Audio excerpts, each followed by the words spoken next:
Окуучу колуна скрипканы алды, бирок анын чертүүгө такыр каалоосу жок. Ал кимдир бирөөнүн сунушу жана мажбурлоосу менен аракет жасоодо, бирок эмнегедир анын аракетинин жыйынтыгы көзгө илинээрлик эмес. Эмне үчүн? Ар бир адам өзүнчө, бир дүйнө, бир дагы адам эч нерсеге жөндөмсүз болбойт. Сөзсүз ар бир адамда башкаларда жок уникалдуулук бар. Бирок ошол жөндөмдү таап чыгуу бул чыныгы мугалимдин гана колунан келет. Аттиң десең, мен да ушундай бир адамдын, бир окуучумдун жүрөгүнүн согушун тыңшай алдым бекен. Мен Мамиева Ширин Өмракуновна 1986 жылы 1 декабрда Нарын областынын Нарын районуна караштуу Орто Нур айылында төрөлгөм. Итикул Молдобаев атындагы жалпы билим берүү мектебинде 16 жылдан бери иштеп келе жатам. Чыныгы мугалим болуу, менимче мугалимдин өзүнө жүктөлгөн милдеттердин чегинен чыгып, окуучусун сезип, ага жан дүйнөсү менен чынчыл, адилеттүү болуп, коопсуз жакындыкты түзүү.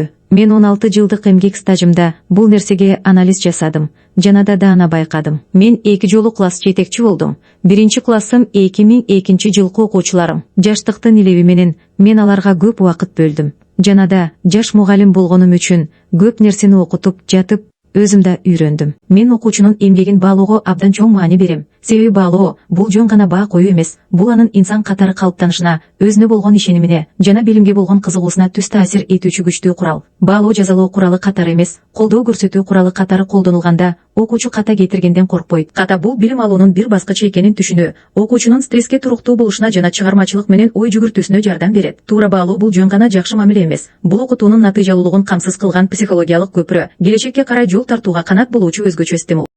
Бир өлкөнүн өтүкчүсү начар болсо, ал эч нерсе эмес. Болгону ал өлкөнүн элдери бир аз начар, бут кийим кийип калышы мүмкүн.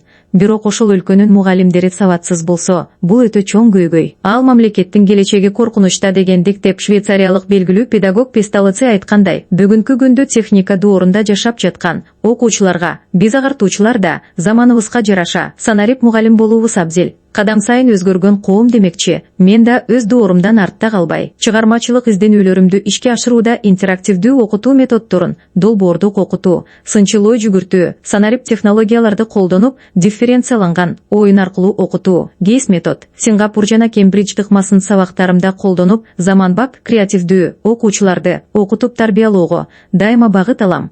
Өзгөчө STEAM технологиясынын элементтерин жана жасалма интеллектти пайдаланам. Окуучуларды сабакта активдештирүү максатында заманбап билим берүү платформаларынан Kahoot, Learning Curves, Wordle, Educoplay, Multirock, Tespot, Zoom, Canva, Pinterest, Pixat, Grok, айтил жана 3D форматтарды, визуалдык материалдарды кеңири пайдаланам. Эмнегедир азыркы кадам сайын өзгөрүп жаткан маалыматтык бытырандуулук коомдо балдардын көпчүлүгү дал ушул алтынга да алмашкыс болгон убакыт, көңүл бурууга зардай жана да маалымат булактары өтө кеңейип кеткендиктен окуучуга таасирдүүлүгүбүз да анчейин эместей. Муну мен эл арасында айтылып жүргөн мурун окуучулар мугалимди көргөнгө кирерге тешик таппай калчу элек деген сөзүнөн уланбай кайым. Кагаз түрүндө эмес, жан дүйнөнү жандандырган мугалим болоюн. Мен буга чейин мыкты мугалим конкурсуна 2011 жылы 2 жылдык эмгек стажым менен катышып, райондук билим берүү бөлүмүнүн ардак грамотасын алгам.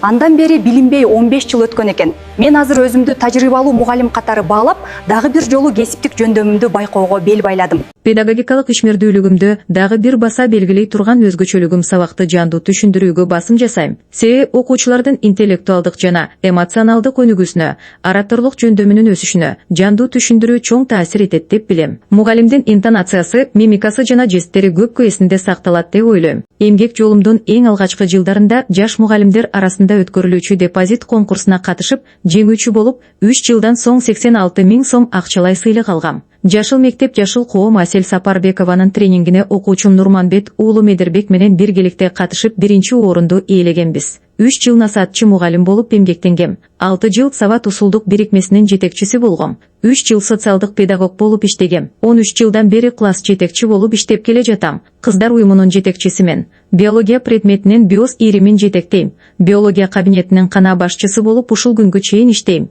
Айыл ичинде айыл башчы Итикулов Ирбис агайдын демилгеси менен уюштурулган айыл айымдарын жумуш менен камсыз кылуу, аялдарды колдоо жана таза азык программасына катышып күнөскана утуп алгам. Мугалимдин квалификациясын жогорулатуу жана кайра даярдоо курсуна 2 жол барып, 2 жолку да тең ардак грамота алгам. Мектеп ичинде жүргүзүлгөн ар кандай багыттагы конкурстарда 17 сыйлуу баракчасына ээ болгон. Ушунча жылдык тажрыйбамды колдонуп, акыркы жылдары предметтик олимпиададан алдыңкы орунга чыгуу планымды жигердүү ишке ашырууга максат койдум.